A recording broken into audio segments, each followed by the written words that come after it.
용감한 토크쇼 직설 시작합니다. 먼저 주식시장 상황 살펴보겠습니다. 이가람 캐스터가 전해드립니다. 이 시각 시황입니다. 오늘 양지수 하락 출발했습니다. 지수부터 살펴보겠습니다. 어제는 반도체와 2차 전지주를 중심으로 매수세가 몰리면서 코스피가 상승했죠. 이거를 연속 크게 상승하고 있었는데 오늘은 0.59% 내려갑니다. 현재 4,130선에서 움직임 보이고 있고요. 코스닥은 0.32% 상승합니다. 상승 전환한 모습이고 930선에서 움직임 보입니다. 수급 상황도 살펴보시죠. 어제 코스피 시장에서 외국인이 홀로 거센 매수세를 보였는데요. 현재는 매도 우위를 보이고 있습니다. 외국인 1,700억 원 가까이 팔아내고 있고 개인과 기관 동반 매수 우위 보입니다. 개인은 854억 원, 기관은 664억 원 순 매수하고 있습니다. 코스닥 수급 상황도 살펴보시죠.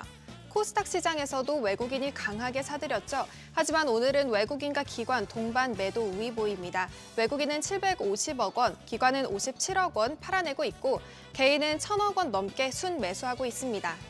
시가총액 상위 종목들도 살펴보시죠.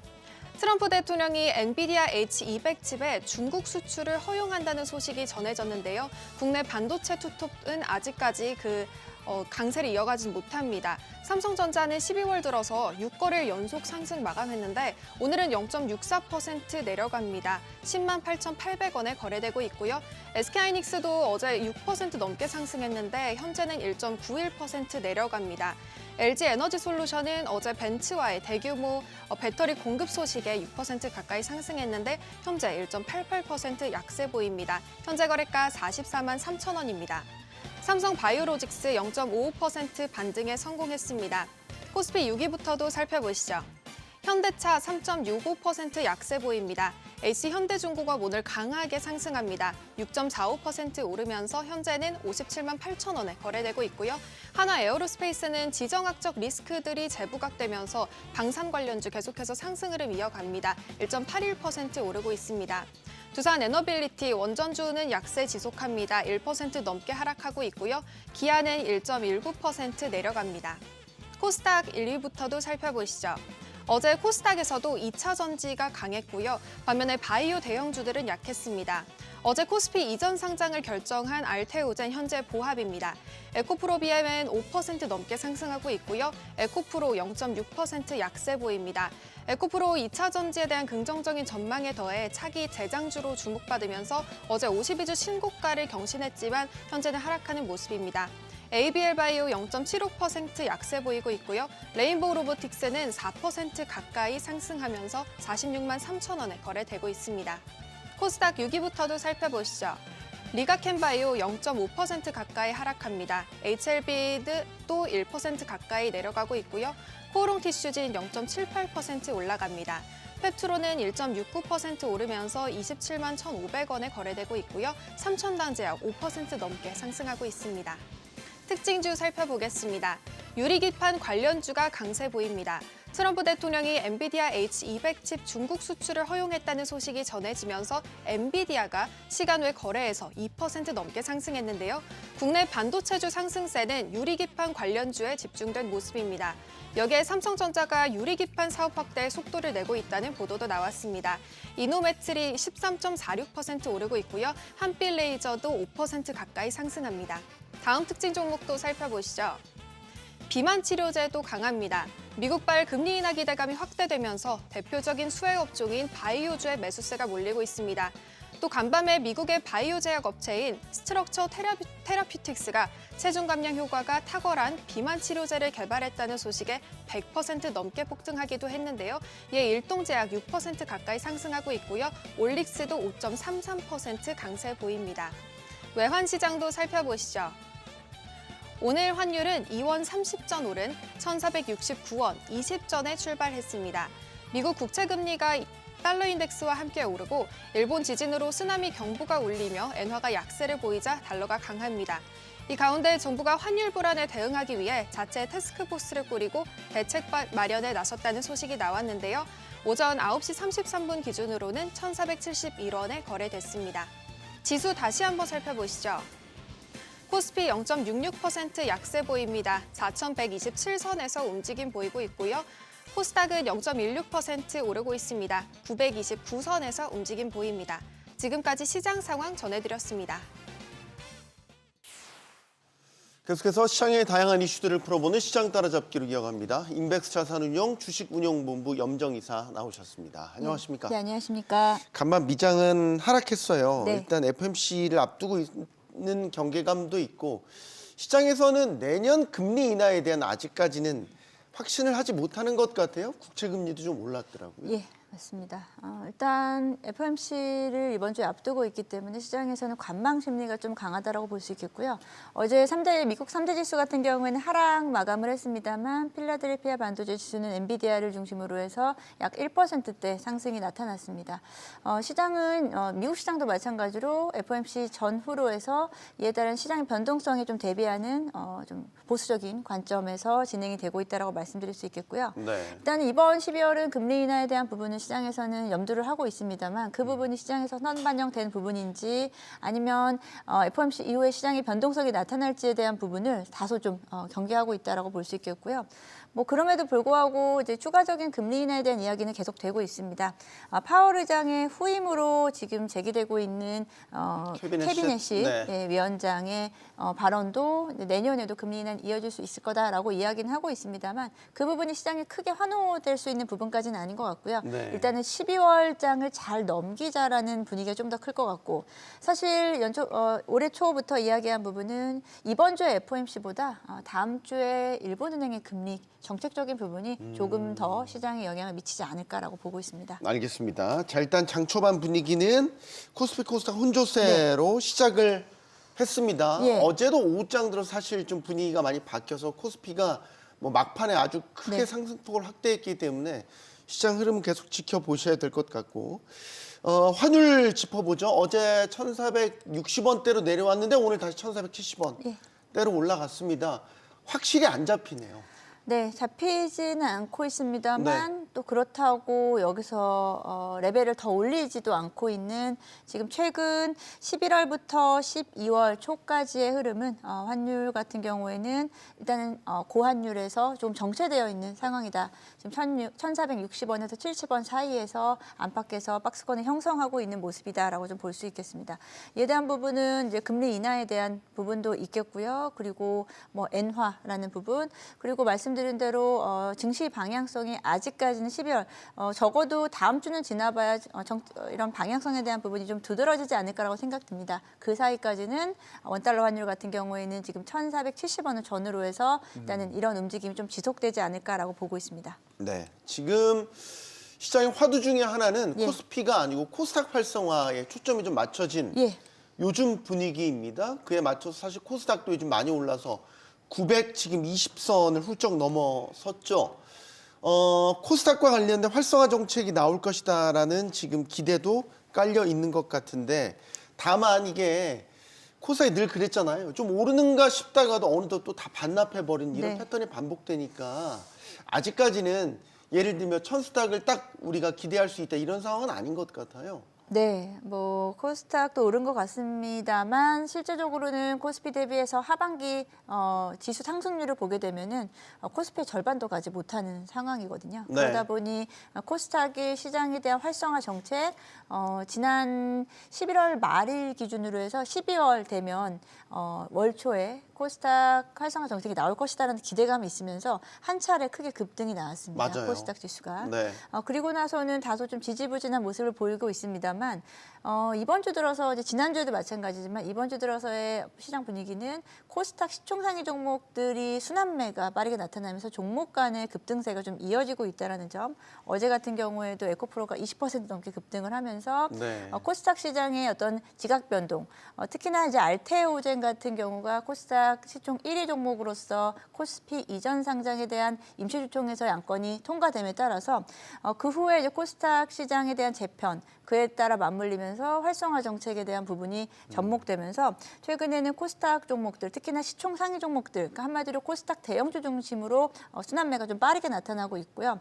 실제로 이제 외국인들도 외국인 기관 역시도 최근에는 코스닥 시장에 대한 좀 관심도는 좀 높아졌다라고 볼 수 있는 것은 네. 최근 이제 거래 대금의 증가라든지 그리고 이제 매매 통향을 보게 되면은 코스닥 대형주 쪽에 대한 매매 분포도가 좀 높다라고 좀 말씀드리겠습니다. 네, 뭐 예를 들면 알테오젠 같은 거. 예, 뭐 제약바이오 대형주들 그리고 지금 시총 상위 종목들 보게 되면은 사실 좀 제약바이오 종목들이 좀 많이 포진되어 있고요. 네. 2차 2차 전지 종목은 에코프로와 에코프로 BM 두 종목이 좀 있고 그러다 보니 좀 제한적인 그 섹터의 순환매 나타나곤 있어요. 그래서 그 다음에 이제 코스닥 쪽에서 그간 눌림이 좀 강했었던 다른 섹터들도 순환매가 정말 한 바퀴 좀 돌아야 순환매가 전반적으로 이루어져야 코스닥의 활성화에 대한 부분이 본격적으로 좀 체감되지 않을까라고 생각이 듭니다. 네, 코스닥이 지수는 오르지만 소위 말해서 몇 개 특정 네. 섹터, 몇 개 종목만 좀 집중적으로 두드러지는 양상. 이란 말이죠. 이제 예. 이런 가운데 알테오젠이 예. 코스피로 이전한다고 합니다. 이렇게 되면 이제 큰 덩어리 하나가 코스닥에 그렇죠. 또 떨어져 나가게 되는 거잖아요. 예. 이렇게 되면 사실 코스닥 활성화 정책 뭐 나올 것 같다. 국민성장 펀드에서 얼마 담는다. 약간 찬물 끼얹는 이슈가 아닌가 싶어요. 뭐 계속해서 좀 아쉬운 상황인 거죠. 예. 일단은 코스닥에서 어느 정도의 좀 성과를 보여주고 네. 진짜 이제 코스닥에 알짜 기업들이 들어오면 다시 또 빠져나가는 이러한 좀 상황이 반복되다 보니까 코스닥 종목들이 또다시 또 여기 추가적으로 또 어제는 또 에코프로비엠의 코스피 이전에 대한 이야기도 나오더라고요. 네. 그러다 보니 지속적으로 아무래도 코스피 쪽의 대형주 쪽에 대한 쏠림 현상이 지속되는 모습이 좀 나타났습니다. 이런 부분들을 좀 타개하기 위해서 코스닥 활성화 대책을 좀 기대하고 있는 바인데요. 이런 부분들이 지금 벌써 12월 이제 중순으로 다다르고 있는데 좀 빠르게 정책적인 부분이 반영될 경우에는 시장에서는 12월 이런 12월의 특성상 이런 손바뀜이 나올 수 있는 중요한 시기이기 때문에 코스닥 활성화 정책을 내심 기대하고 있는 모습이 아닌가라고 생각합니다. 조금 키워두면 코스피를 떠난다고 네. 하고 그러니까 자꾸 코스닥이 코스피의 2군 이제 이런 식의 불명예스러운 애칭이 붙기도 하죠. 지금 이제 에코프로와 에코프로 BM도 말씀 주셨고 최근에 LG에너지솔루션이 네. 2조 원 규모의 네. 대형 수주 소식을 또 전하면서 2차 전지 섹터 전체가 좀 다시 후끈후끈 달아오르는 이런 양상을 보였습니다.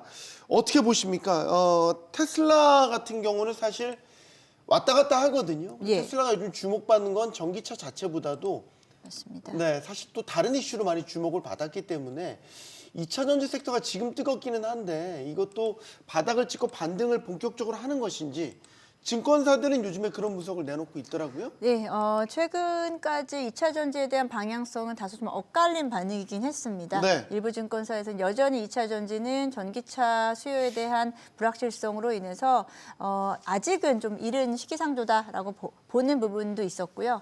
일부는 또 주가에 대한 바닥 시그널 그리고 실적에 대한 바텀업에 대한 현상 나타날 수 있다라고 좀 보고 있었습니다.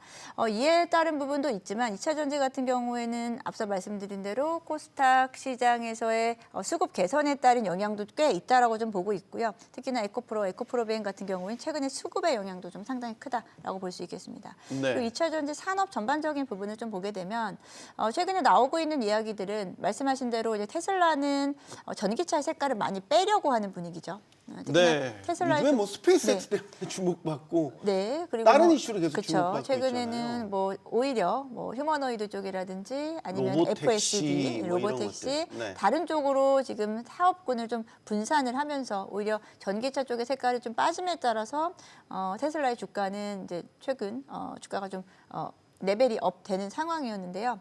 그러다 보니 어떻게 보면 다행이기도 합니다. 테슬라의 주가와 2차 전지의 주가가 기존에 동행했었던 부분이 다소 좀 그에 대한 상관관계가 좀 깨지면서 어떻게 보면 2차 전지 좀 자유로울 수 있는 부분이 있습니다.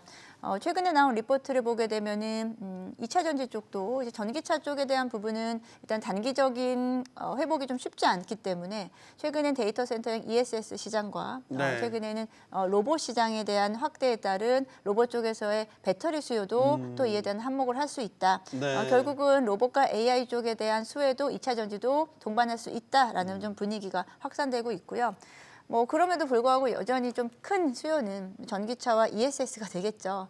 그에 대한 부분은 아직은 좀 빠른 개선보다는 일단은 바닥을 좀 다지고 있는 구간으로 인식을 하면서 그간 움직이지 못했었던 2차 전지 종목들 중심에서는 일단 셀업체와 양극재 업체들 중심으로 먼저 1차 상승이 좀 나타났고요.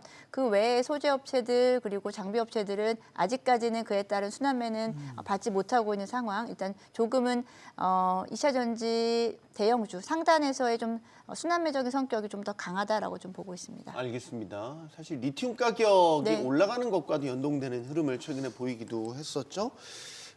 국내 반도체 대형주 투톱을 한번 살펴보죠.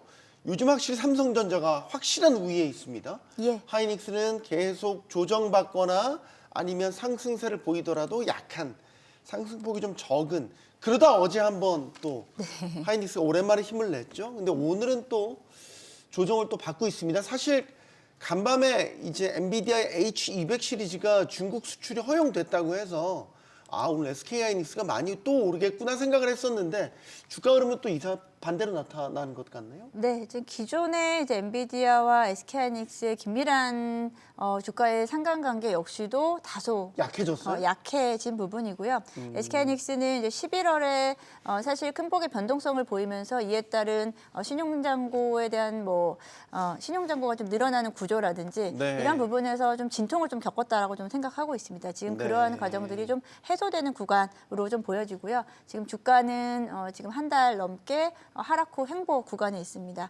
SK하이닉스 어제 같은 경우에는 한 번 또 반등이 좀 나타났습니다만 지금 한 달 가까이 주가가 일단은 박스권이 좀 갇혀 있는 모습이고요. 여기에 최근에는 수급도 좀 자유롭지 못했고 그리고 상대적으로 11월 초 대비해서 거래량도 거래 대금 역시도 좀 줄면서 SK하이닉스의 좀 쏠림 현상이 좀 완화된다. 그럼과 동시에 이제 12월 들어 시장이 좀 다시 살아나고 있잖아요. 네. 그런 분위기 속에서 기존의 조정을 많이 받았었던 주도 섹터들 중심으로 오히려 반등이 나오면서 자연스럽게 SK 하이닉스 쪽에 쏠렸었던 수급이 다른 쪽으로 좀 이동하는 모습을 보여주고 있다라고 생각합니다. 알겠습니다. 현대차를 짚어보죠. 현대차도 예. 요즘에 주목받는 대형주 네. 중에 하나입니다. 주가가 어제 오늘 좀 조정을 받고 있긴 하지만 최근에 계속해서 예. 현대차 주가 맞아라는 생각이 들 정도로 상당히 그렇죠. 고탄력성을 예. 보였습니다. 이제 정말로 저평가 해소가 되는 기간 시작됐다 이렇게 볼 수 있겠나요? 이제 시작은 이미 됐고요. 네. 생각보다 주가가 좀 빠르게 올라왔습니다. 네. 지금 현대차는 이제 30만 원대 오늘도 안착하는 모습이고요. 오늘 이제 4% 가깝게 조정을 좀 받습니다만 여전히 네. 30만 원대 위에서 움직였습니다. 오랜만에 현대차 주가를 보시는 분들은 또 낯설게 느끼실 수도 있는 주가 수준이고요. 현대차 같은 경우에는 최근에 외국인들 그리고 기관들의 강한 그 러브콜이 좀 있었고요. 현대차뿐만이 아니고 현대차 계열사 종목들, 현대오토에버, 현대모비스 그리고 지금 벤더사인 HL 만도까지 동반 상승하는 모습을 좀 보였는데요.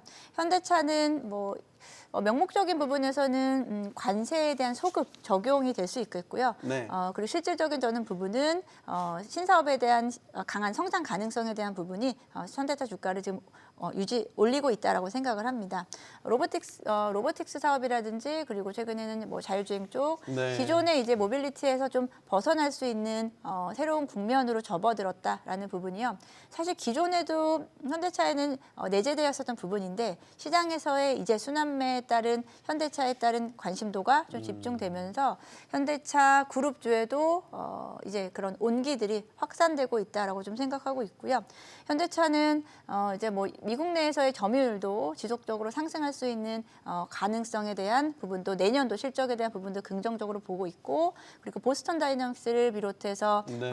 현대차의 로봇 산업에 대한 일단 연계성도 모빌리티와 로봇과의 연계성도 지금 테슬라가 모빌리티와 로봇 여러 가지 앞으로의 신사업을 같이 접목시키는 분위기처럼 이 완성차 업계에서 그러니까 글로벌 완성차 회사 중에서 이 로보틱스 사업을 병행하고 있는 회사가 몇 되지 않거든요. 네. 그러다 보니 현대차의 글로벌 티어 우리나라에는 사실 경쟁 업체가 없다 보니 이제 글로벌 완성차 업계들과의 비교를 했을 때 신사업, 로보틱스 사업과 이런 자율주행 사업까지 포함하고 있는 글로벌 업체들 중에서는 상대적으로 저평가되어 있다라고 평가를 내리고 있습니다. 생각해 보니까 그러네요. 종합 자동차 회사에서 로봇을 같이 하는 경우가 이제 테슬라는 네. 자동차 회사지만 또 전기차 회사이기도 해서 좀 다른 결이긴 하지만 예. 테슬라 정도를 빼놓고는 딱 떠오르는 게 없네요. 토요타도 아니고. 예. 현대차의 상대적인 독보적 강점 이런 것들이 이제 본격적으로 시장에서 재평가를 받을 수 있겠다라는 생각이 들고 로봇 이야기 나왔으니까 예. 로봇주가 요즘에 상당히 또 강한 흐름을 보였단 말이죠. 네. 그러다 조정도 또 받았고 오늘 또 갑자기 깜짝 네. 강세도 보이고 있고 이게 로봇주가 분명히 시장의 테마로 부상을 해서 이제 트럼프 행정부도 로봇 산업을 미래 맞습니다. 차 네. 산업으로 이제 얘기하니까 또 이제 다시 주목받는 모양새이긴 한데 실적이 뒷받침되지는 않고 네. 그러니까 관심이 가긴 하는데 이제 속을 들여다보면 아직까지는 좀 시간이 필요한 것 같고 이러지도 못하고 저러지도 못하고. 근데 그럼에도 불구하고요. 로봇주들 주요 로봇들의 주가를 보게 되면은 하단을 지속적으로 올려가면서요. 주가는 우상향으로 가고 있다라는 점이거든요. 네, 네, 변동성이 커서 그렇지. 네. 긴 추세를 보면 계속 하단을 네. 올려가고 있군요. 네. 그리고 최근 저는 이제 로봇주들의 그냥 가장 어떻게 보면은 리스크 문제점이라고 볼 수 있었던 게 실적이 기반된 대장주가 없었다라는 점이었는데요. 네. 이번에 현대차에서 현대오토에버라든지 그리고 현대모비스, 네. HR 만도 등 실질적으로 로봇 산업에서 액추에이터라든지 기존 로봇 부품 쪽 그리고 이에 따른 소프트웨어까지 담당할 수 있는 이런 회사들이 시장에서의 로봇 섹터 내에서의 대장주로 움직인다라고 하면 로봇 섹터는 조금 더 견고해지지 않을까라고 좀 생각을 합니다. 그래서 지금부터는 로봇 섹터 내에서의 어찌 보면은 무게감이 조금 더 생겨났다라고 좀 보고 있고요. 그 기존의 이제 로봇 섹터의 대장주 뭐 레인보우 로보틱스 그리고 뭐 로보티즈 그리고 대기업향 로봇주들의 방향성은 여전히 저는 강세다라고 보고 있기 때문에 로봇주들은 아마 많은 투자자분들은 동일하게 생각하실 겁니다. 로봇주들은 아마 조정 시 또는 시장에서 단기적으로 수급이 좀 빠져나갔을 때는 매수하고 싶다라는 가장 어떻게 보면은 선호하는 종목군이 되지 않을까라고 생각합니다. 우리 염정 이사님의 럼콜을 받은 로봇주 또 있으세요? 또 내년에 예를 들어 성장 가도를 달릴 수 있고 모멘텀을 받을 수 있는 섹터로 지금 꼽으시는 게 있으세요? 저는 이제 단계적으로 봤을 때는 이제 결국은 또 AI에 대한 시장에서의 주목도는 꺼지지 않을 것으로 보기 때문에 네. 이에 따라서 로봇이 그래도 가장 강점이다, 로봇이 가장 좀 우위에 있다라고 보고 있는데요. 네. 종목에 지금 재발견들이 나타나고 있거든요. 로봇 섹터 내에도 종목의 재발견. 네, 종목들이 네. 새롭게 또는 종목들이 새롭게 재구성되면서 그 안에서 변동이 상당히 강하게 나타나고 있습니다. 그래서 저도 이제 내년도에도 만약에 유망 섹터를 말씀을 드리면은 여전히 이제 로봇 섹터는 지켜보셔야 된다라고 보고 있습니다. 네. 이제 FOMC 이번 주에 있고 예. 그럼 이제 지금 많은 투자자들이 기대하고 있는 건 금리 인하에 대한 후광 효과로 이제 연말 연초 산타랠리가 나타날 것이냐. 이건 제가 요즘에 나오시는 분들한테 다 공통적으로 여쭤보고 네. 있습니다. 공통적으로 아마 산타 복장 준비할까요? 어떻게 할까요? 예, 천스탁 가면 산타 복장 준비하겠습니다. 네, 지금 공약이 나왔습니다. 네, 일단은 아마 비슷한 얘기 많이 들으셨을 거예요. 이번 12월에 산타랠리에서 코스피 쪽보다 코스닥이 좀 더 우위에 있을 수 있다라고들 이야기들 하잖아요. 네. 저는 이제 동반해서 같이 갈 것이다라고 봅니다. 코스피 지수가 지금 4,100선을 유지하면서 그래도 코스피 지수 쉽게 깨지지 않고 있거든요. 네. 조정은 받습니다만 다시 4,100선 위로 올라왔다라는 점. 근데 그 안에서 달라진 점이 있습니다. 삼성전자와 SK하이닉스의 쏠림이 완화되면서 기존 주도 섹터였었던 방산이라든지 조선 섹터 같은 종목들 이런 종목들이 최근에 저점에서 다시금 올라오고 있다는 점. 계속해서 이제 시장 참여자들은 많이 빠진 쪽에서 다시 사고 싶다라는 재매수 의지가 좀 강하고요. 여전히 아직까지는 위험 선호 현상이 깨지지 않았습니다. 추심이 깨지지는 않은 상황이다. 조심스럽지만 좀 단기간에 빠진 종목들은 사고 싶다라는 의지가 좀 강하다. 오늘 같은 경우에도 어제 같은 경우에 방산주들이 다시 한번 좀 재부각됐고 오늘은 네. 또 조선주들이 좀 다시 한번 움직이면서 이러한 흐름은 지속될 것이다라고 보고요. 코스닥도 마찬가지입니다. 코스닥 쪽도 말씀드린 대로 코스닥은 대형주 중심으로 지금 움직이고 있지만 중형주, 중소형주까지 순환매가 한번 보여준다라고 하면은 코스닥에 대한 투심도 살아나지 않을까라고 생각하면서 12월은 크게 꺾이지는 않는 장이 되지 않을까라고 보고 있습니다. 네. 연말 연초 산타랠리로 확 시장이 다시 한번 뜨겁게 살아난다면 우리 염정 이사님께서 네. 산타클로스 모자 저희 방송국 소품 창고에는 다양한 소품들이 다 준비되어 있으니까 걱정하지 마시고. 예, 개인적으로도 소장하고 있습니다. 아 그러시군요. 네. 오늘 공약까지 했으니까 꼭 산타랠리가 올 거라고 믿겠습니다. 네. 시장 따라잡기 여기서 마무리하겠습니다. 인맥스 자산운용 주식운용본부 염정 이사였습니다. 고맙습니다. 예, 감사합니다.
이재명 정부가 역대급 코스닥 활성화 정책을 예고했습니다.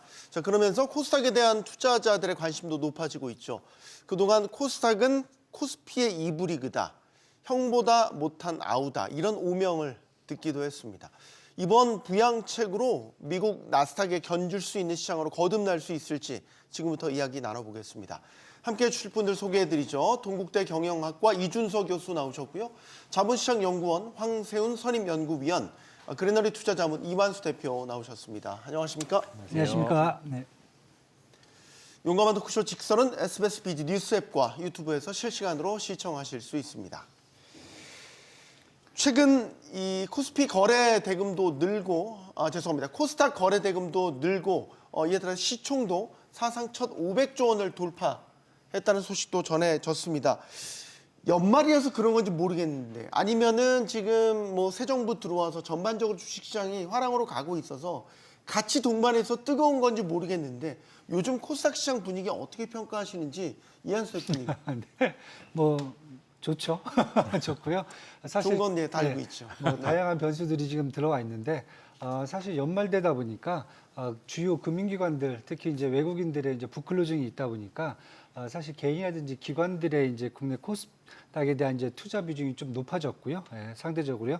그다음에 두 번째로 사실 연말 되면서 또 올해 2025년도 전반적인 코스닥 기업들의 이제 큰 기업들이죠. 기업들의 이제 밸류에이션도 좀 많이 올라왔고요. 세 번째는 마지막에 이제 12월 들어서 정부가 코스닥 활성화 대책이라는 것에 대해서 언급을 주면서 네. 시장이 여기에 더 이제 분위기를 타고 가는 딱 그런 느낌으로 좀 보시면 될 것 같습니다. 네. 그런데 항상 이제 코스닥이 좀 아쉽다라고 얘기를 하는 거는 코스피와 비교를 하면 상승률도 좀 제한적이고 조금 분위기가 좋았다 싶으면 또 언제 그랬냐는 또 냉랭해지기도 하고 이런 패턴들이 좀 반복이 되었었잖아요. 네, 그렇습니다. 일단 수익률 측면에서 살펴보면 아직까지는 조금 아쉬운 부분들이 많다고 볼 수가 있죠. 네. 특히 6월 이후 이제 코스피 지수 수익률과 코스닥 지수 수익률을 비교를 해보면 지금 6월 1일 이후로 비교를 해보면 현재까지 코스피 지수는 약 50% 정도의 상승률을 보이고 있습니다. 반면에 코스닥 같은 경우에는 이제 약 25% 내외 정도의 지금 지수 상승률을 보이고 있거든요.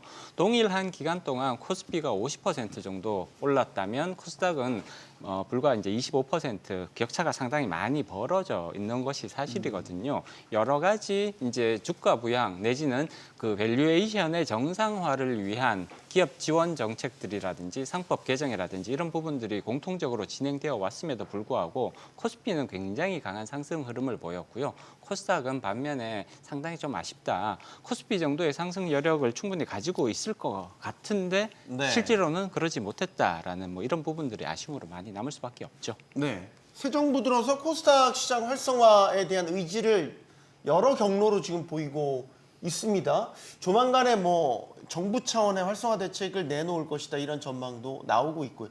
그래서 그런지 시장의 기대감이 반영되는 것 같습니다, 교수님. 예, 맞습니다. 이탄님 말씀하신 것처럼 그리고 이제 앞에 우리 홍 박사님 말씀하신 것처럼 코스피 대비해서 이제 코스닥의 지수 상승률이 네. 현격히 한 반 정도도 안 되는 상황이라서 올 들어서요.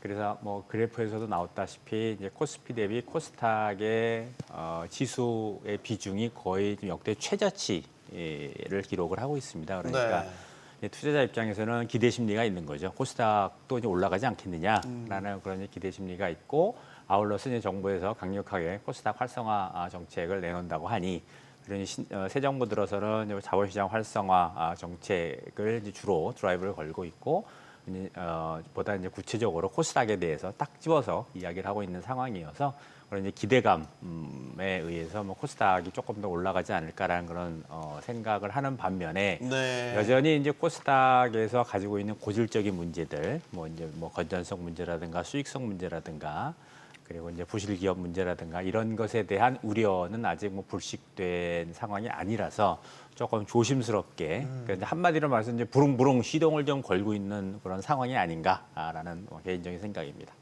혹시 그거 알고 계셨는지 모르겠는데 우리 코스닥이 1996년에 출범을 했거든요. 그런데 미국 나스닥에 이어서 세계에선 두 번째로 그 설립이 된 성장주 중심의 시장이라는 겁니다. 상당히 의미가 있죠. 하지만 지금 코스닥과 나스닥의 어떤 지위라든지 시가총액, 뭐 세계의 관심도 집중도 이런 것들을 보면 현격한 차이가 난다는 건 뭐 두말할 필요가 없습니다. 왜 그럴까? 같은 스닥인데 코와 나만 다른 건데 왜 이렇게 현격한 차이가 나는 걸까요, 이현수 대표님? 일단 뭐 가장 큰 것은 달러하고 원화 차이일 거고요. 네. 나스닥 같은 경우는 달러로 거래되는 일단은 미국에서 거래소이기 때문에 전 세계 기업들이 몰려드는 글로벌 금융시장으로 출발을 했다라고 보셔야 될 것 같고요. 그다음에 기본적으로 나스닥이 갖고 있는 이제 큰 시스템은 상장이 된 다음에 나스닥에 들어온 다음에 그 다음부터 이 시스템이 전반적으로 이 회사가 계속 고잉 컨선 그러니까 성장을 할 수 있는 그러한 자금 조달을 할 수 있는 그 창구 역할을 해주거든요. 그러니까 기업이 계속 커질 수 있도록 아니면은 열심히만 하면은 기업이 더 큰 기업으로 되고 아니면 뭐 다른 곳을 안 가도 이 나스닥에서 충분히 회사가 자이언트 그룹으로 커질 수 있는 그런 기회를 제공하거든요. 네. 근데 이제 반대로 이제 코스닥 같은 경우는 이제 사실 어떻게 보면 내수 금융시장의 한계라고 볼 수는 있는데요.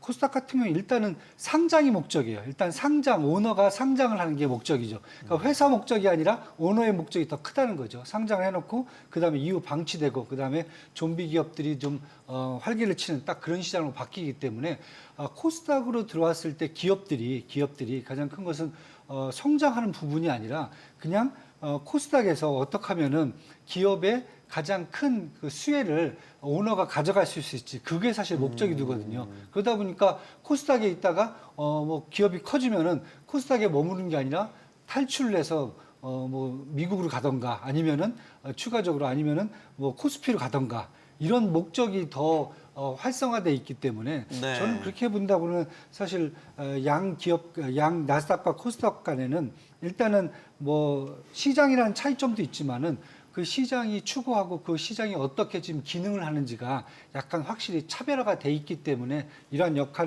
이러한 일이 발생하고 있다고 저는 이렇게 보고 있습니다.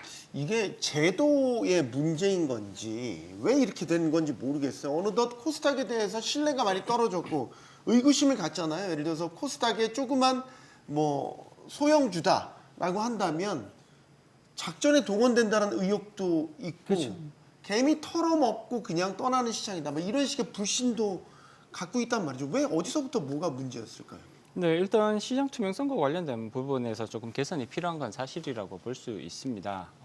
뭐 근데 이제 이런 말씀을 드리기 전에 한 가지 저는 조금 드리고 싶은 말씀은 뭐냐면 코스닥 시장이 사실 국내에서 굉장히 많은 비판을 받고 있고 네. 뭐 이제 조금 여러 가지 문제점들이 노출되어 있는 것은 사실입니다만 실질적으로 코스닥 시장이 그러면 굉장히 조금 이상한 시장이냐 잘못된 시장이냐를 객관적으로 평가를 해보면 사실 코스닥 시장은 굉장히 성공적인 시장이라고 저는 개인적으로는 평가를 합니다. 성공적인 시장이다. 네네.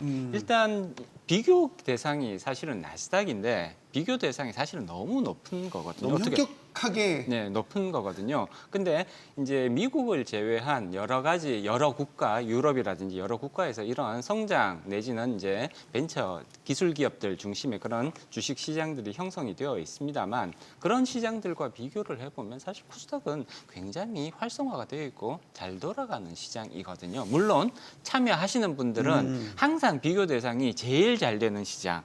나스닥이기 때문에 네. 나스닥이랑 비교를 하면 여러 가지 문제점들이 많은 것처럼 보일 수밖에 없는 것이잖아요. 그렇기 때문에 코스닥은 현재 나스닥과의 비교를 통해서 이제 판단을 해보자면 앞으로 여러 가지 개선해야 될 부분도 많고 갈 길이 먼 시장처럼 느껴질 수 있습니다만 네. 그럼에도 불구하고 지나치게 코스닥을 조금 이렇게 평가절하하는 것은 우리가 조금 신중할 필요성이 있다라는 말씀을 먼저 드리고 싶습니다. 코스닥 시장에서 여러 가지 개선해야 될 부분도 많죠. 앞서 이완수 대표님께서도 지적을 해주셨듯이 코스닥 시장은 기본적으로 한번 상장이 되면 잘 퇴출이 되지 않는 이런 문제점들이 있는 것은 사실이거든요. 네. 나스닥 시장과 비교를 해봤을 때 나스닥 시장은 코스닥 시장만큼 상장 문턱이 낮습니다. 상장 문턱 자체는 비슷하거든요. 그렇지만 퇴출이 되는 부분에 있어서는 일정 기준을 만족시키지 못하는 경우에 나스닥에 있어서는 과감히 퇴출을 시킨단 말이에요. 그럼으로써 시장을 정화를 시키고 시장의 투명성을 높이고 이렇게 좀비 기업들이 시장에 계속 남아 있음으로써 발생할 수 있는 그 자원 배분의 비효율성이라든지 이런 부분들을 시장 자체의 기능에 의해서 정화를 하는 이런 부분들이 상당히 크고 이것이 시장의 역동성을 부여할 수 있는 중요한 원천이 된다고 볼 수가 있습니다. 근데 우리는 한 번 들어오면 거기서 나가는 경우는 대단히 드물다라는 거거든요. 네. 우리가 경제가 건강하게 돌아가기 위해서는 구조조정은 사실 불가피하고 필수적인 요소라고 볼 수가 있습니다. 코스닥 시장에서 있어서도 이러한 좀비 기업들, 정상적으로 작동하지 못한다고 평가할 수 있는 이런 기업들에 대해서는 조금 과감한 조치를 할 필요성이 있고요. 그리고 또 한 가지 말씀드리고 싶은 부분은 주식시장 또는 자본시장에 대한 정책만으로 모든 것이 다 해결될 것이다라는 기대를 해서는 안 된다라는 것이죠. 네. 결국은 코스닥 시장에 들어와 있는 기업들이 정상적으로 성장을 하고 더 매출을 늘리고 수익성을 높일 수 있느냐 이것이 가장 중요한 관건이 될 텐데 네. 여기에는 결국은 산업 정책도 굉장히 크게 영향을 미칠 수밖에 없습니다. 자본시장 정책 물론 중요합니다만 산업 정책도 자본시장 정책과 비슷한 방향성으로 해서 가급적이면 낮은 규제, 기업들이 더 편하게 그렇게 영업 활동을 할 수 있는 이러한 방향으로 산업 정책 자체도 변화시킬 필요성이 있다라는 말씀을 드릴 수 있죠. 코스닥이 나스닥을 따라가지 못한 핵심적인 이유 어디 있다고 보십니까, 교수님? 예, 뭐 여러 가지 이유가 있겠지만 저는 개인적으로 시장 구조에 문제가 있다라는 말씀을 좀 드리고 싶습니다. 그래서 네. 나스닥은 뭐 뉴욕 스탁 익스체인지와 경쟁 체제에 있는 시장이다라고 우리가 이야기할 수 있는 반면에 네. 코스닥은 코스피의 뭐 우리 앵커님이 모두 발언에서 말씀하셨다시피 뭐 2부 리그 또는 이제 마이너 리그가 되기 때문에 한번 나중에 다시 이야기를 하겠지만 결국엔 이제 코스피 상장을 위해서 하나의 거쳐가는 시장으로밖에는 인식이 안 되고 있는 그런 상황입니다. 그래서 뭐 우리 시청자 여러분들도 잘 아시다시피 지금 이제 글로벌 시가총액 10대 기업 중에 뭐 사우디 아람코하고 대만의 TSMC를 제외한 나머지 8개 미국 소재 기업 헤드쿼터가 미국에 있는 8개 기업은 모두 다 나스닥에 상장되어 있는 기업들입니다. 뉴욕 스톡 익스체인지가 아니라. 그래서 이제 현 시스템 상에서는 이제 시장 전체를 놓고 보면 뭐 별 큰 변동성은 없지만 차이는 없지만 이제 코스피와 코스닥으로 구분해서 보면 코스닥은 이 체제 하에서는 성장이라든가 뭐 발전이라든가 이런 건 좀 제한이 있을 수밖에 없지 않느냐. 네. 그러니까 실내로 이제 일본의 경우를 저희들이 나스닥을 볼 거냐, 아니면 이제 뭐 자스닥이 이제 우리나라 코스닥이랑 비슷했는데 네. 그게 이제 마더스라는 코넥스랑 우리로 치면 코넥스랑 합쳐져가지고 이제 그로스 마켓이 돼 있거든요. 근데 일본의 경우도 지금 우리와 같이 거래소 밑에, 그러니까 일본 거래소 아래 동경 거래소 안에 하나의 시장으로 구성이 되어 있는 상황입니다. 그래서 이제 그로스 마켓도 보면 뭐 그렇게 크게 발전을 못 하고 있는 상황이어서 그래요? 결국에는 이제 코스닥이 정상화되기 위해서는 나스닥처럼 이제 코스피와 이제 경쟁 체제로 가야 되지 않겠는가라는 생각이고, 이제 두 번째는 이제 본질적인 문제입니다. 그래서 이제 결국에는 우리가 이제 벤처 뭐 기술 기업을 위주로 해서 만들었는데 과연 지금 코스닥이 그거를 대표를 하고 있느냐? 뭐 시청자 여러분들도 잘 아시겠지만 코스닥에 상장되어 있는 기업이 이제 소속 부서가 있습니다. 소속부가 있는데 이제 벤처 기업부가 있고, 뭐 기술 성장부가 있고, 중견기업부가 있는데 현재 중견기업부 소속 기업이 제일 많습니다.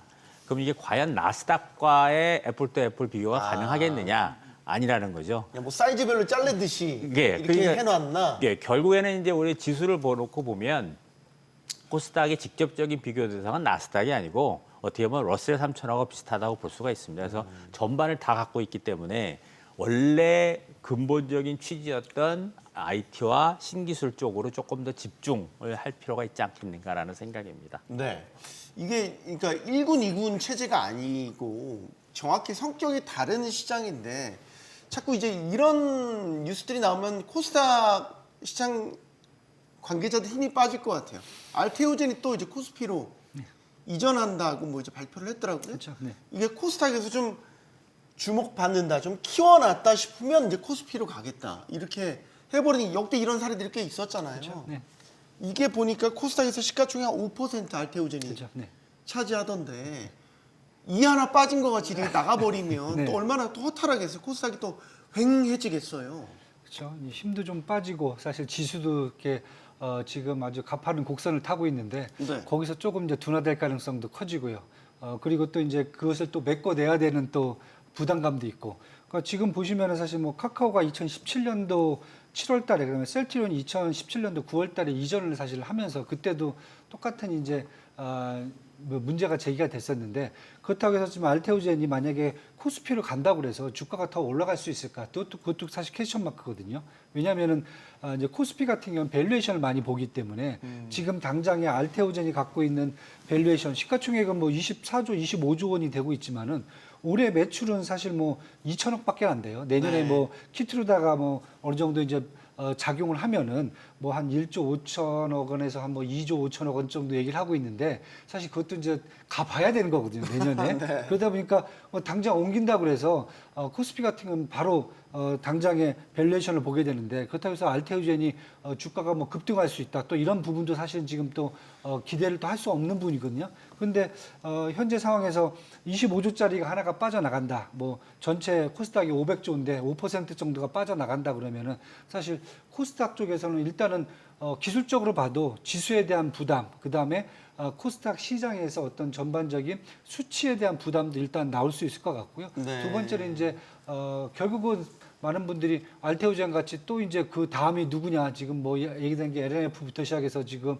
포스코, 엠텍 뭐 다 지금 얘기한 포스코 DX 다 나오고 있는데, 이랬을 경우에는 결국은 근본적으로 코스닥에 대한 시장에서 우리가 아무리 좋은 제도적인 그러한 시스템이라든지 기능을 갖고 있어도 결국은 신뢰성을 떨어뜨리는 일이 되기 때문에 사실 이건 좀 신중하게 좀 결정을 하고, 아니면 코스닥 제도 내에서도 이런 부분에 대해서는 좀 뭔가 해결책을 제시해야 되는 게 아닌가 지금 이렇게 지금 보여주고 있습니다. 왜 이렇게 좀 크면 다 코스피로 가려고 하는 거죠? 왜 그런 거죠? 일단 코스피가 더 많은 투자를 받을 수 있어서인가요? 기본적으로 그 시장에 대한 인식 격차가 어느 정도 존재한다고 봐야 되는 거고요. 그리고 네. 더 중요한 부분은 코스피 지수를 추정하는 자금들이 코스닥 지수를 추정하는 자금들보다 훨씬 더 많다는 거예요. 역시 돈 문제군요. 네, 그렇다고 볼 수가 있습니다. 사실 이제 코스피 200 지수를 추종하는 그런 이제 자금들, 그다음에 코스닥 150 지수를 추종하는 자금들, 이런 자금들의 규모를 비교를 해보면 현재까지는 코스피 200 지수를 추종하는 그런 여러 가지 ETF라든지 또는 그 액티브 펀드들의 자금 규모가 압도적으로 더 크다라고 볼 수가 있습니다. 사실 최소 10배 이상은 된다라는 것이 기본적인 시장의 시각이라고 봐야 되는 거고요. 많은 유동성, 많은 투자 자금들이 들어왔을 때 상대적으로 더 높은 밸류에이션을 받을 가능성이 높아지는 거는 이거는 부인하기가 어렵거든요. 그렇기 때문에 코스피로 이전을 해갔을 때 당장 기업 실적이 크게 달라지지 않더라도 여기를 추종하는 자금들이 더 네. 많이 들어올 수 있기 때문에 밸류에이션 측면에서 분명히 조금 나아지는 부분들이 있지 않을까. 그리고 사실 코스피 상장 기업이라는 것과 코스닥 상장 기업이라는 것, 다 상장 기업이라는 타이틀은 동일하게 볼 수도 있습니다만 네. 기업들이 느끼는 체감적인 측면에 있어서는 어느 정도의 격차가 존재한다고 봐야 되겠죠. 알겠습니다. 자, 이제부터는 코스닥 시장을 활성화시키기 위한 정부 안들에 대해서 여러 가지 이야기들이 나오고 있는데 이 부분을 한번 짚어보겠습니다. 그 소득공제를 좀 높여주겠다 이 이야기가 나오더라고요. 대표적으로 코스닥 벤처펀드의 소득공제 한도를 현재 최대 투자금 3천만 원에서 5천만 원으로 높여주겠다. 요거는 이제 세제 혜택을 주면 코스닥에 좀 더 적극적으로 투자자들이 들어가지 않겠냐. 이제 요걸 노리는 것 같아요. 어느 정도 효과가 있을 거라고 보십니까? 항상 정책을 입안할 때는 이제 끝에 붙는 게 이제 세제 혜택입니다. 근데 세제 혜택은 몸통이 될 수는 없고 그냥 꼬리가 될 수밖에 없습니다. 그래서 네. 효과는 있겠지만 굉장히 제한적일 수밖에 없을 거다라고 이제 말씀을 드릴 수가 있겠고요.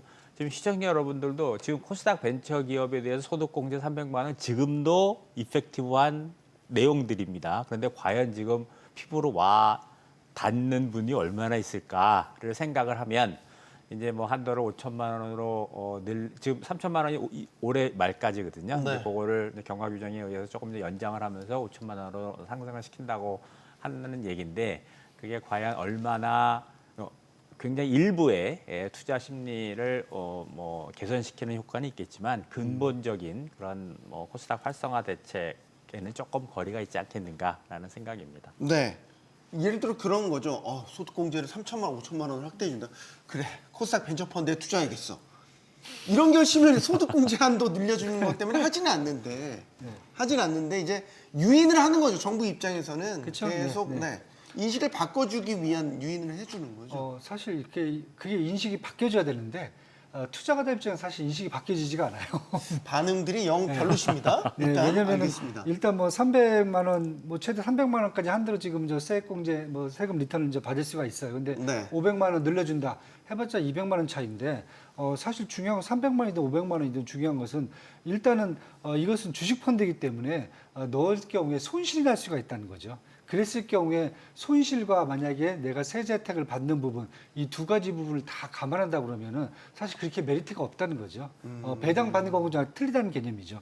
그래서 저는 이제 그것도 이제 문제가 있었고 그다음에 여태까지 거기다 코스닥 공모주 우선 배정 30%를 준다고 그랬는데 여태까지요. 근데 이것도 제대로 활용되지도 않아요. 왜냐하면은 어차피 코스닥에서 좋은 종목들이 지금 상장한 케이스 이렇게 크지가 않다 보니까. 네. 그래서 저는 이제 사실 이렇게 300에서 500 넣는 것은 3천에서 5천만 원까지 올려주는 부분에 대해서는 그냥 관심을 잠깐 끌 수는 있겠지만은 결국 많은 분들이 투자로 들어가기에는 사실은 조금 꺼려지는 부분이기 때문에 네. 결국은 이게 핵심적인 코스닥 활성화 대책이 될 수는 없다라고 이렇게 지금 보고 있습니다. 네, 이제 이것만 있는 게 아니라 이거 하나의 방편을 말씀드린 거고 역대 정부에서도 각종 코스닥 활성화 정책들이 다양하게 나왔잖아요.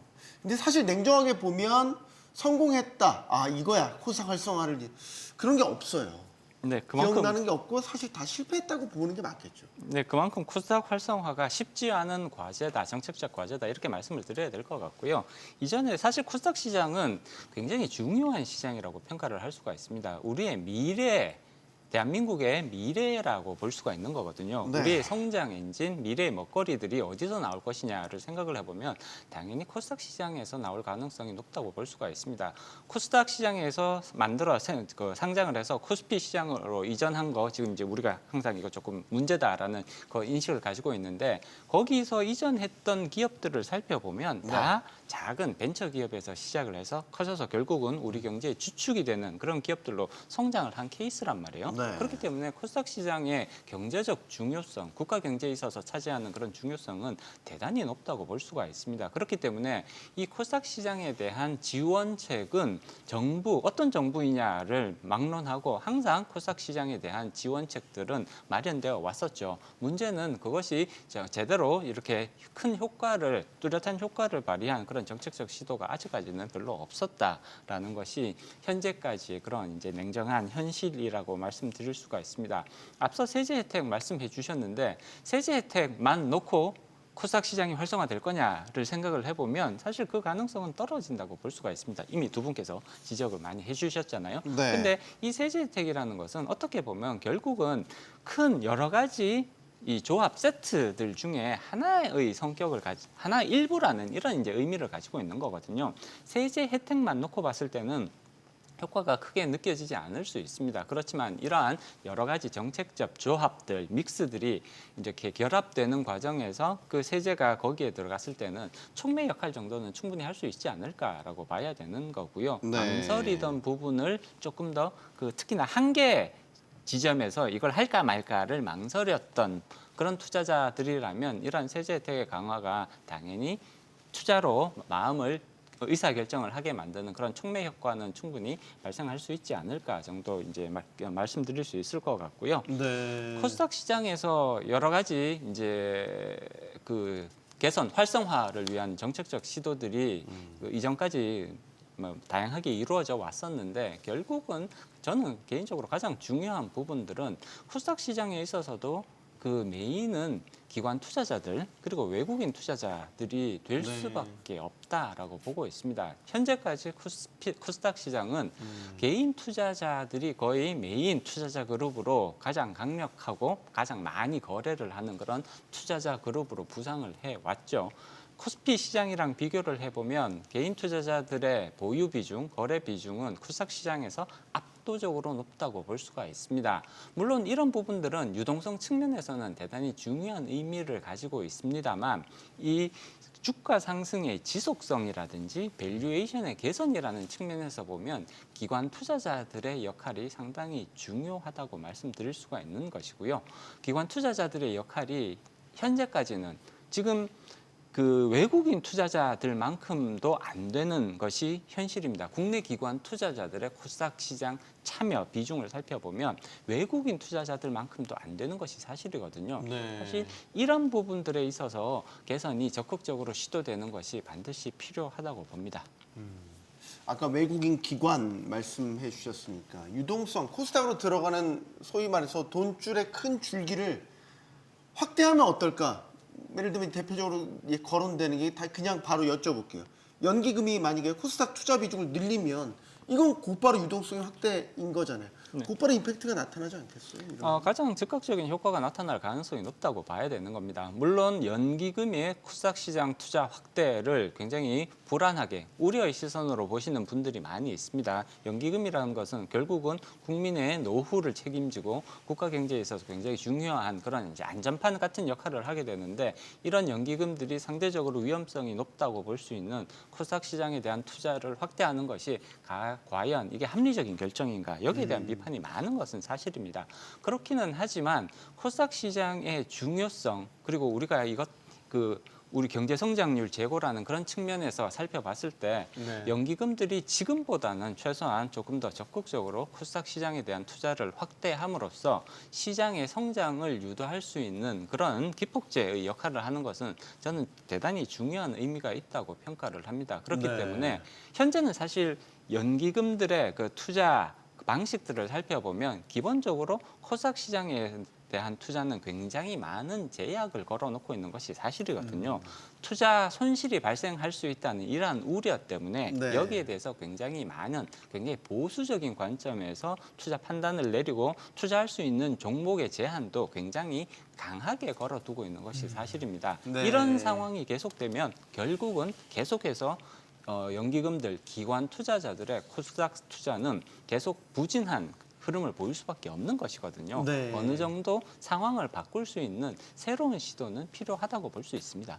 저 국민연금 자산 배분 현황을 보면 이제 우리 국내 주식에 200조 원 넘게 투자를 하고 있는데 저 중에서 아마 코스닥 투자 비중이 얼마나 될까를 봐야 되겠죠. 저 비중을 조금만 늘리게 된다면 확실히 코스닥에는 저는 연기금들은 사실 뭐 단기 투자 같은 걸 금융 투자랑 또 다르잖아요. 그렇죠. 네. 그러니까 조금 더 중장기 관점에서 투자를 하기 때문에 안정적으로 코스닥에 소위 말해서 유동성 공급이 이루어질 수 있는 아주 좋은 방편인 것 같은데 이게 국민 노후를 보장해야 되는 기금이란 말이죠.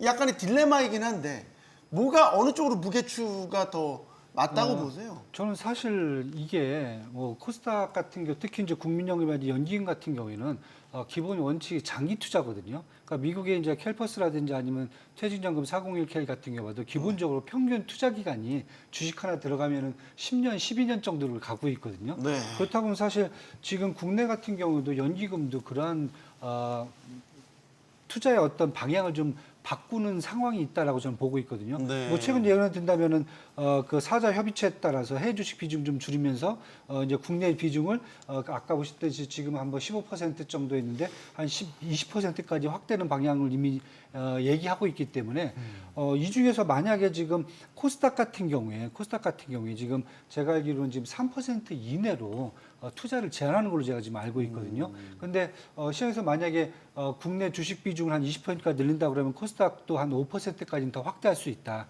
이 정도 규제만 완화해줘도 사실 실제로 들어가는 것이 1,200조 원 중에서 한 뭐 30조 원 정도 추가 매수가 된다라고 하면은 쉽게 해서 아까 알테오젠 하나 빠져나가거든요. 그거 충분히 다 메꿔낼 수 있습니다. 네. 그렇다고 보면은 사실 국민연금 또 연기금까지 한번 다 합쳐갖고 전반적으로 만약에 코스닥에 대한 규제 완화, 뭐 바탕에는 당연히 어떤 시스템을 더 조금 더 신뢰 있게 좀 만들어줘야 되겠죠. 네. 들어간다 하면 저는 충분히 이 코스닥에 대한 투자가 국민연금에 대해서 분명히 이제 올라갈 수 있는 효과도 있고요. 반면에 우려하시는 게 사실은 다른 것보다는 국민의 자금이잖아요. 그럼요. 국민들이 내는 보험료죠. 네. 근데 사실은 더 좋은 게 뭐냐면은 분산 투자로 종목을 여러 개를 분산 투자를 해갖고 장기 투자를 했을 경우에는 이러한 리스크를 가장 크게 해소시킬 수 있는 요인 중에 하나거든요. 네. 그래서 저는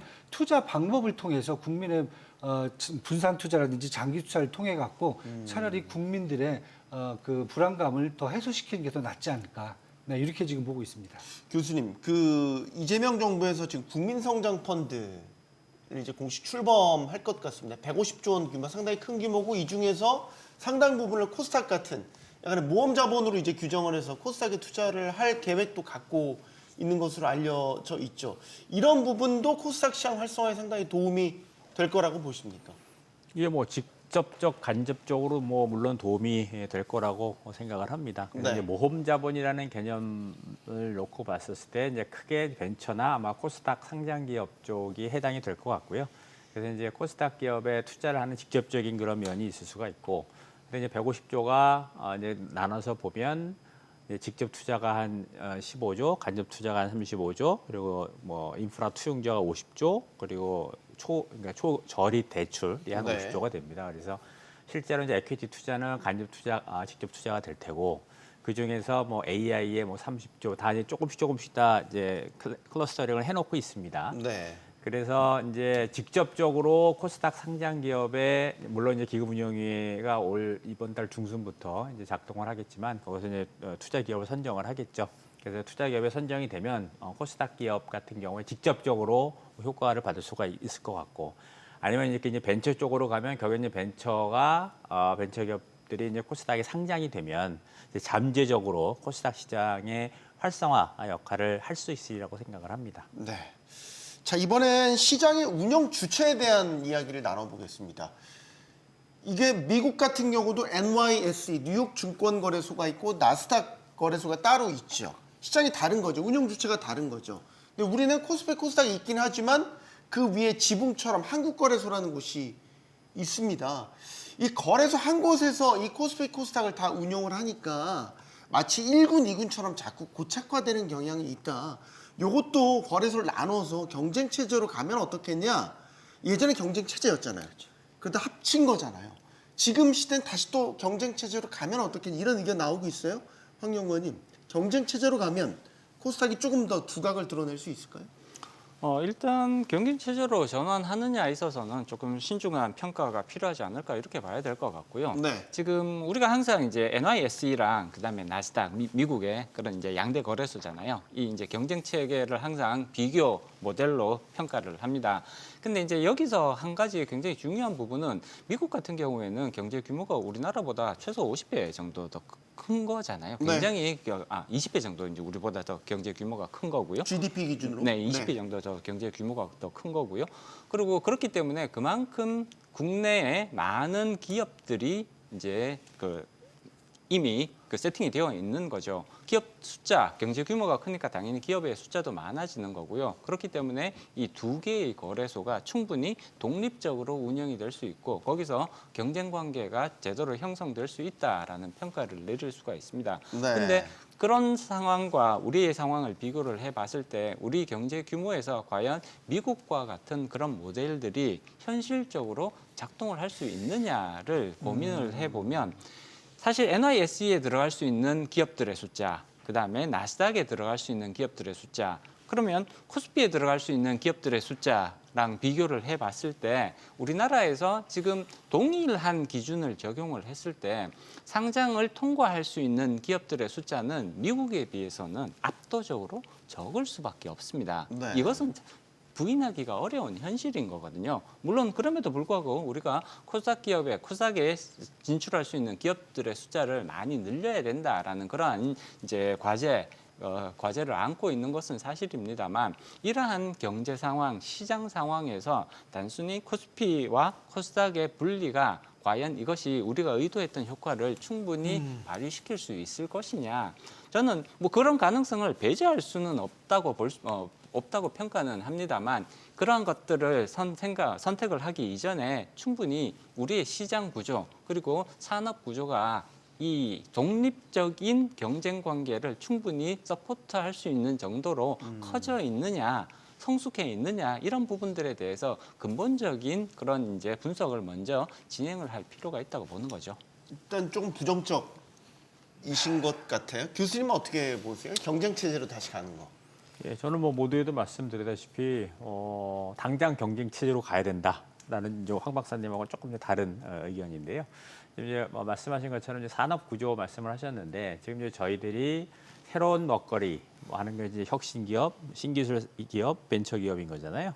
그래서 이제 그쪽을 키우기 위해서는 대등한 조건을 가진 거래소를 만들어 주는 것이 그쪽 시장 전체를 파이를 키우는 하나의 핵심적인 역할을 할 수 있지 않겠는가라는 생각입니다. 교수님 이거는 바로 지금 분리를 하는 게 좋겠다. 그렇죠. 그러니까 이제 한국 코스닥 거래소 뭐 예를 들어서 이런 식으로 근데 이제 독립출범을 분리를 하면 이제 실질적으로 지금 현재 거래소 있는 계신 분들의 반발이 굉장히 심할 겁니다. 지금 금융감독원에서 금소원 분리할 때 금감원 분들이 어마무시하게 반대한 거와 마찬가지로. 네. 그래서 이제 현실적인 대안은 소위 말해서 홀딩 컴퍼니를 만들고 한국 거래소라는 홀딩 컴퍼니를 만들고 그 아래 이제 코스피랑 그러니까 거래소 자체를 독립을 시키는 거죠. 코스피 시장, 그다음에 코스닥 시장. 그럼 완전 계열 분리는 아니네요. 그러니까 홀딩 컴퍼니가 지주사 있으니까. 내에 있는 거죠. 네. 지주사 내에 있지만 현재 시스템하고는 완전히 다른 거죠. 지금은 거래소에서 다 통제를 하고 있는 상황인 거고 네. 이게 별도의 법인이 되는 거죠. 별도의 법인이 돼서 경쟁 체제로 가면 이제 결국에는 이제 자본시장 전체를 놓고 보면은 어떤 게 맞을지 모르겠습니다. 현재 시스템에처럼 성장 사다리를 해가지고 뭐 코넥스, 코스닥, 코스피로 하나씩 이전 상장을 하는 시스템이 맞는지 아니면 별도로 독립시키는 게 맞는지는 해봐야 알겠지만 산업 구조가 지금 개편이 된 상황이기 때문에 그 벤처나 신기술 쪽을 독립을 시키는 것이 아마도 제 생각에는 미래지향적으로 그 방향이 맞지 않는가라는 생각이고 그런 측면에서 당장 좀 분리는 좀 필요하지 않겠는가, 독립은 필요하지 않겠는가라는 생각입니다. 두 분 생각이 좀 다르십니다. 이한수 대표님. 저는 뭐 당장 사실 저도 이제 분리했으면 좋겠다는 생각이에요. 왜냐하면 기능적인 측면을 고려를 해야 돼요. 왜냐하면 이미 이제 코넥스까지 있단 말이죠. 그래서 여기서 이제 분리한다, 운영한다는 게 거래소 자체를 장소를 이렇게 분리한다는 게 아니라 우리 교수님이 말씀하신 대로 하나의 어떤 큰 조직을 두고 그 안에서 코스피, 코스닥, 코넥스 이렇게 좀 분리를 해서 운영을 했을 경우에 저는 효과적으로 본다면은 지금 코스피 같은 경우는 사실 이제 밸류에이션을 보기 때문에 시가총액이 사실 중요하거든요. 얼마나 많은 사람들이 투자를 하고 이제 기업이 커졌는지를 사실 중요하게 여기는데 네. 나스닥뿐만 아니라 코스닥 같은 경우는 사실 시가총액보다는 저는 얼마나 좋은 성장주들이 종목 수가 사실 저는 더 중요하다고 보거든요. 여기에서 많은 종목들이 인큐베이팅 돼갖고 더 커지고 그다음에 성장성을 이끌어갈 수 있고 그래서 사실 이걸 해주려면은 지금 시스템 같은 경우는 밸류에이션에 맞춰갖고 코스닥, 코스피를 다 보고 있으면은 솔직히 말씀드려갖고 이게 기능이 제대로 저는 안 들어간다라고 보고 있거든요. 그래서 아까도 이제 말씀하시고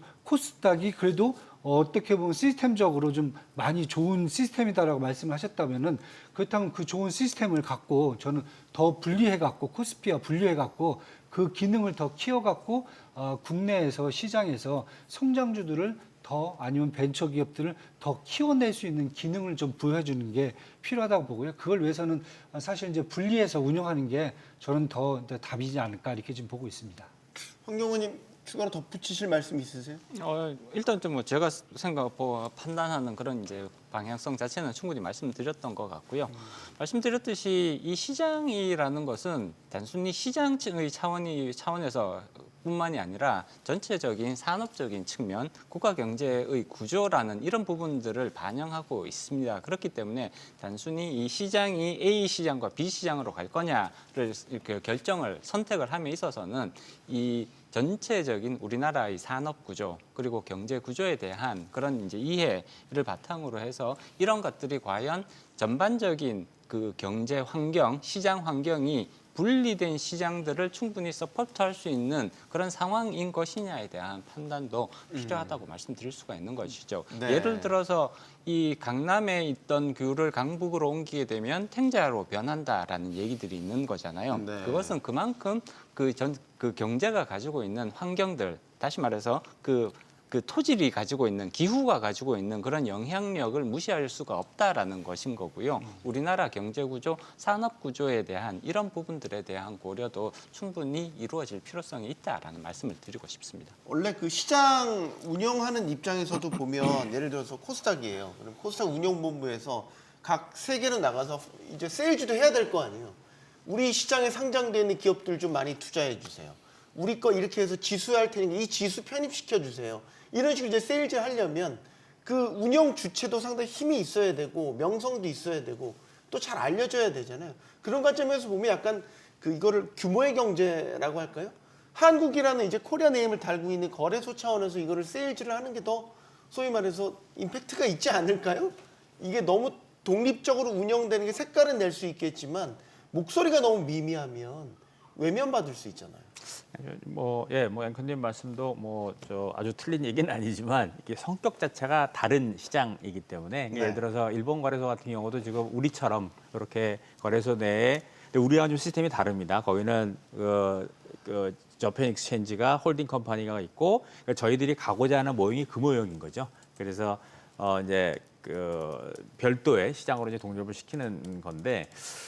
그렇습니다. 근데 이제 그 코스닥의 독립성, 코스닥의 독자 운영이 굉장히 중요한 논제고, 그래서 이제 코스닥 위원회라는 것도 지금 존재를 하고 있습니다. 그래서 코스닥 상장이라든가 폐지라든가 이런 것에 대한 의사결정을 코스닥 위원회라고 별도로 코스닥 시장 본부 말고 네. 코스닥 위원회에서 지금 결정을 하고 있는데 코스닥 위원회가 제 역할을 하느냐를 놓고 보면 굉장히 부정적이에요. 그냥 그 사무국도 없고. 그러니까 실질적으로는 형식적으로만 기관이 존재할 뿐이고 그래요? 실질적인 거는 코스닥 본부에서 다 일을 좀 처리하고 있는 상황이어서 그럼 코스닥 시장위원회를 왜 만들었느냐? 코스닥 위원회를 왜 만들었느냐? 결국에는 이제 코스피와 좀 차별화하고 독립적인 운영을 하기 위해서 만들었는데 과연 그게 지금 워킹을 하고 있느냐를 보면 현 체제에서는 쉽지 않다, 어렵다라는 여기서 저는 뭐 당연히 독립을 해야 된다라고 생각을 합니다. 운영 측면에서 보면 아까 황영관님 말씀하셨던 좀비 기업에 대한 문제. 그러니까 상장하고 들어오면 퇴출이 어려운 구조다 보니까 그 안에서 상장한 채로 계속해서 시장에 어떤 자금만 빨아들이는 이런 식의 이제 좀비 기업들이 문제가 돼서 최근에 사실 퇴출 제도를 조금 더 강화하는 이런 안도 내놨죠. 하지만 여전히 또 문제가 되고 있는 것도 맞아요. 좀 더 예를 들어 퇴출에 대해서 엄할 필요가 있다라고 보시는 거죠. 퇴출을 조금 더 신속하게 진행할 필요성은 충분히 인정할 필요가 있을 것 같습니다. 이게 이제 퇴출이라는 것이 사실은 구조조정의 성격을 가지고 있는 것이잖아요. 네. 그렇기 때문에 충분히 수익성을 확보하고 있지 못하고 그리고 이제 제대로 이제 매출이나 그다음에 영업이익들을 창출하지 못하는 그런 기업들이라면 물론 일시적인 현상이라면 우리가 당연히 여기에 대해서 인내를 하는 것이 맞습니다만 이것이 구조적인 문제로 인해서 계속해서 해결이 안 되고 계속 이제 이런 문제들이 지속되어 오는 그런 상황이라면 과감하게 구조조정을 해주는 것이 전체 시장의 건전성 그리고 국가 경제의 효율성을 감안을 할 때 더 합리적인 방향성이라고 봐야 되는 거거든요. 물론 이것은 구조조정이라는 것은 굉장히 큰 고통을 수반할 수밖에 없는 것이기 때문에 네. 사실 거기에 따른 반발도 클 수밖에 없는 것이죠. 퇴출이라는 것이 사실 거기에 투자를 하고 계시는 분들의 이해관계가 굉장히 첨예하게 걸려있는 문제인 거잖아요. 그렇기 때문에 현재까지 퇴출이라는 것이 그 정당성, 필요성에 대해서는 대부분 그 공감대가 형성되어 있음에도 불구하고 실질적으로 퇴출을 시도를 했을 때 거기서 충돌되는 이해관계가 굉장히 강렬하기 때문에 실질적으로 퇴출이 이루어지는 경우는 상당히 드물다고 말씀드릴 수가 있는 거죠. 이렇게 되면 결국은 계속해서 정상적으로 활동하기가 어려운 기업들이 쌓여가는 상황에서 그러면 이런 부분들에 있어서 투기적인 거래 수요가 또 시장으로 유입될 수도 있는 부분들이란 말이에요. 그렇기 때문에 시장이 건전해지기 위해서, 시장이 투명해지기 위해서는 이러한 좀비 기업들에 대한 정리 작업은 반드시 필요하다고 볼 수가 있는 것이고요. 미국 같은 경우도 나스닥 같은 경우도 상장 기준은 상장 허들은 상당히 많이 낮아져 있죠. 그렇기 때문에 여기서 제대로 버티지 못하고 그런 기업들에 대해서는 또 신속하게 퇴출을 시키는 이런 모습들이 관찰이 되고 있단 말이에요. 따라서 우리도 이러한 시장의 그 효율적인 운영을 위해서는 좀비 기업들에 대한 신속한 퇴출은 필요한 방향성이라고 말씀드릴 수 있습니다. 왜 과감하게 이런 좀비 기업들을 퇴출하지 못하냐? 이제 이런 이야기들을 이제 소위 말해서 시장 관계자 이야기를 할 때 투자자들 원성 때문에 못한다는 이야기도 되게 많이 하잖아요. 네. 상장 폐지됐었을 때에 투자자들을 소위 말해서 투자금을 날릴 수도 있는 이런 상황들에 대해서 반발을 하고 여기에 대해서 투자자 보호라는 명목으로 이제 예를 들어서 지금 퇴출 과정도 한 5단계에 걸쳐서 네. 하더라고요. 이 과정도 시간도 엄청 오래 걸리고 이 과정에서 또 얼마든지 퇴출을 피할 수 있는 길도 그렇죠. 네. 있다고 하고 이제 이런 게 누적되다 보니까 퇴출이 원활하게 되지 않는다. 이제 이런 지적들이 있더라고요. 최소 한 2년, 3년이 걸리거든요. 네. 만약에 이제 회사가 문제가 있을 경우에. 근데 그 사이에 사실은 제가 봤을 때는 이렇게 자꾸 시간을 끌고 뭐 투자가들을 자꾸 이제 핑계를 댄다라고 그러면은 시장에 더 나쁜 시그널을 줄 수 있다. 왜냐하면 투자가들 입장에서는 만약에 신속한 퇴출이 된다라고 그러면은 굳이 거기에 휘말릴 필요가 없거든요. 그리고 좋은 종목만 선택을 하게 되는 그러한 시그널을 보여줄 수 있는데 네. 그렇지 않고 2, 3년 걸린다. 그러면 투자가들 입장에서는 이거 혹시 다른 이슈가 있어 다시 사라지지 않을까? 또 여기서 투자감이 들어오고요. 또 오너 같은 경우 2, 3년이 걸린 사이에 다른 회사가 내 회사를 사갖고 우회 상장할 수 있지 않을까? 또 이런 시그널을 자꾸 줄 수가 있거든요. 네. 그래서 저는 사실은 빨리 안 하는 게 지금 뭐 투자가들 아니면 오너 탓을 할 수가 있겠지만은 그 탓이 아니라 만약 이분들한테 더 나쁜 시그널을 주기 때문에 저는 이건 무조건 빨리 지금 고쳐내야 된다. 저는 이렇게 지금 보고 있고요. 플러스 돼 갖고 코스닥 안에 시스템만 갖고 이걸 해결할 수 있느냐? 저는 그렇다고 보지는 않고요. 문제는 좀비 기업이 탄생하는 것을 원천적으로 차단하는 게 더 중요하다. 그러니까 지금 뭐 국가에서 지금 얘기하고 있는 상법 개정 보시면 뭐 지배구조 개선이라든지 아니면은 자사주 소각이라든지 순환 출자구조라든지 뭐 우회상장 이런 부분들을 지금 다 뜯어 고치려고 하고 있잖아요. 네. 사실 이런 부분들이 어떻게 보면은 코스닥 내에서 좀비 기업을 만들어내는 과정이 되는 거고 네. 이 좀비 기업들이 만들어진 다음에 이걸 또 퇴출 못하니까 투자가들이라든지 오너들한테 또 다른 시그널을 주는 거에 되기 때문에 저는 사실 그냥 뭐 퇴출 이것도 중요하지만은 좀비 기업 자체를 탄생 안 시키도록 이 안에서 철저한 관리라든지 상법에 의해서 이 기업들이 정상적으로 계속 운용될 수 있는 그런 시스템도 같이 구축이 돼야 코스닥이 신뢰를 얻지 않을까 이렇게 지금 보고 있습니다.